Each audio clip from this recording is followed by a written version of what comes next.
খালি পায়ে মাটিতে হাঁটলে মাটি থেকে অ্যানকাইলোস্টোমা ডিউডেনালি এবং স্ট্রঙ্গাইলয়েডিস স্টারকোরালিস কৃমির লার্ভা আপনার শরীরে প্রবেশ করবে। আপনার শরীরে প্রবেশ করার পরে আপনার শরীরে কেউ কেউ বলে খালি পায়ে মাটিতে হাঁটা ভালো, আবার কেউ কেউ বলে খালি পায়ে মাটিতে হাঁটা আমাদের শরীরের জন্য ক্ষতিকর। ভালো নাকি ক্ষতিকর সেটা এই ভিডিওটা দেখলে আপনার কাছে সম্পূর্ণ ক্লিয়ার হয়ে যাবে। এই ভিডিওতে আমি প্রথমে খালি পায়ে মাটিতে হাঁটলে আমাদের কি কি উপকার হয় সেগুলো নিয়ে আলোচনা করব। তারপরে খালি পায়ে মাটিতে হাঁটার ফলে আমাদের কি কি ক্ষতি হতে পারে সেগুলো নিয়ে আলোচনা করব। আমি সৌরভ ইসলাম সাগর, পড়াশোনা করছি MBBS 4th ইয়ারে শেরেবাংলা মেডিকেল কলেজ বরিশালে।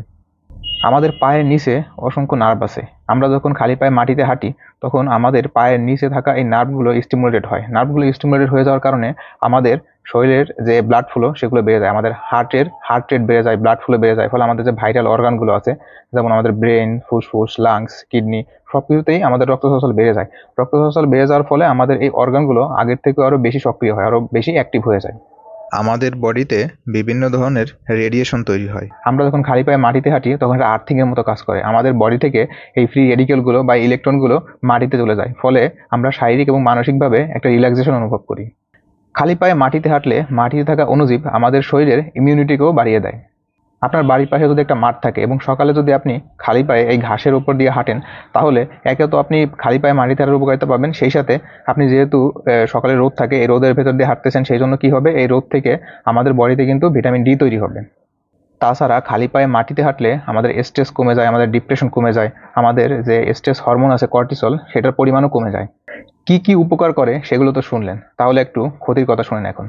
খালি পায়ে আপনি যে মাটির উপর দিয়ে হাঁটবেন, সেই মাটিতে যদি মানুষের মল অথবা পশুর মল থাকে এবং সেই মলে যদি কৃমির লার্ভা থাকে, তাহলে এই লার্ভা আপনার স্কিন পেনিট্রেট করে আপনাদের স্কিনের ভেতর দিয়ে আপনার রক্তে চলে যাবে। আপনার রক্তে চলে যাওয়ার পরে আপনার শরীরে এটা চুলকানি করতে পারে, বিভিন্ন র্যাশ তৈরি করতে পারে, আপনার শরীরে রক্ত শূন্যতা তৈরি করতে পারে, শিশুদের ক্ষেত্রে অপুষ্টি, শিশুদের ক্ষেত্রে তাদের বৃদ্ধি কমে যাওয়া, এইসব করতে পারে।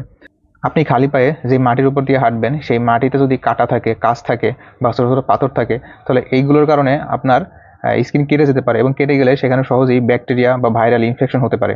যাদের ডায়াবেটিস আছে তাদের যদি ছোটোখাটো কেটে যায়, তাহলে সেখানে কিন্তু বড় ধরনের ক্ষত সৃষ্টি হবে।